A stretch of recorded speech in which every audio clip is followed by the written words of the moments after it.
And just give us a sense of the size of your cattle herd at the moment and the value of the herd and some of the big properties you operate. Yeah, sure. So AACo runs about 455,000 head of cattle as we speak now. We're 6.4 million hectares across Queensland and the Northern Territory. So we're blessed with very good assets for running beef cattle, and so that's the high level of what it is. Largely a composite and Wagyu herd that we bring forward and through into the branded beef side of things that we're really proud to talk to everyone about today with our brands West Home, Darling Downs, and now 1824. Yeah, I know your company, you turned 200 this year. Just talk to us a little bit about the relaunch of that brand 1824. What sort of separates it from the other two major brands that you've got? Yeah, sure. So 1824 is probably going to come in at the lower marbling segment.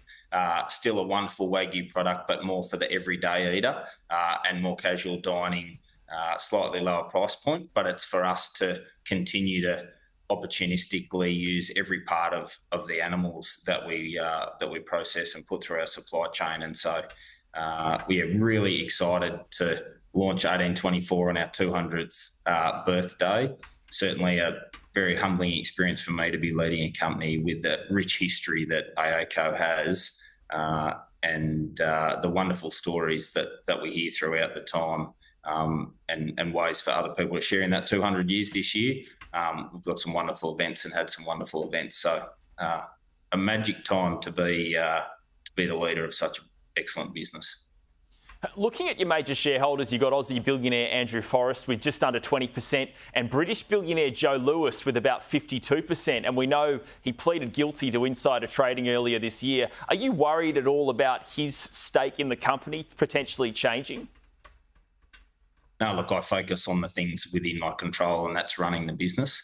And certainly, it's business as usual for us. We've got a wonderful opportunity to keep making this business better with wonderful assets. So, yeah, I control the controllables in this one, and that's certainly not one of them. We know the transition to net zero has become a really big thing over the past few years. Just explain to us what you guys have been doing in that space with, such a large cattle herd. Yeah, look, we've been, a really big part of our business over the last 4 or 5 years has been really understanding our impact on nature and the properties that we operate in.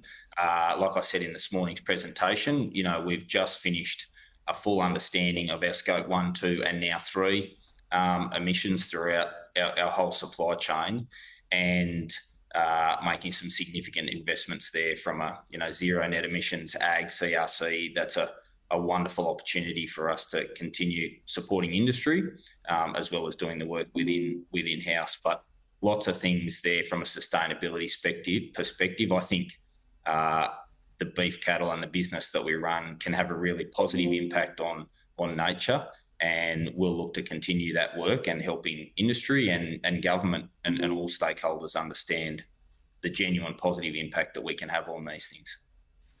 You also commenced a strategic review. Just explain what exactly that's looking at.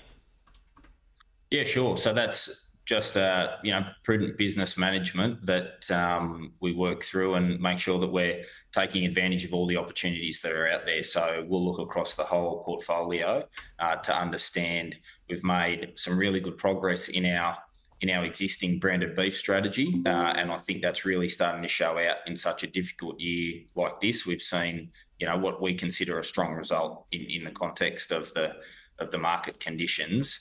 And so on that really strong foundation, how do we look broader throughout the business? What are the other opportunities for us to bring in new revenue streams using our assets or skills within the business to deliver more value for the business? Yeah, and how do you assess the way Australia's economy is tracking right now, and also consumer spending? We know consumers are tightening up. Is that affecting AACo, or is your product in a different sort of category to the sort of lower ranked consumers out there? Yeah, sure. I think, look, largely the majority of our super high quality branded beef does play out slightly differently to the kind of general economy. But I think in general, we're like everyone else. We've got increased input costs and some inflationary pressures there. So we've got to do what all good businesses do and manage those input costs, manage our efficiencies. I'll leave the real assessment of the kind of financial impact of kind of the general economy to someone else. But from an AA perspective, just keep focusing on the things that we can control, whilst noting that, we've got the same challenges that most businesses do right now. AACo Chief Executive David Harris, thanks for your time today. Not a problem. Thank you.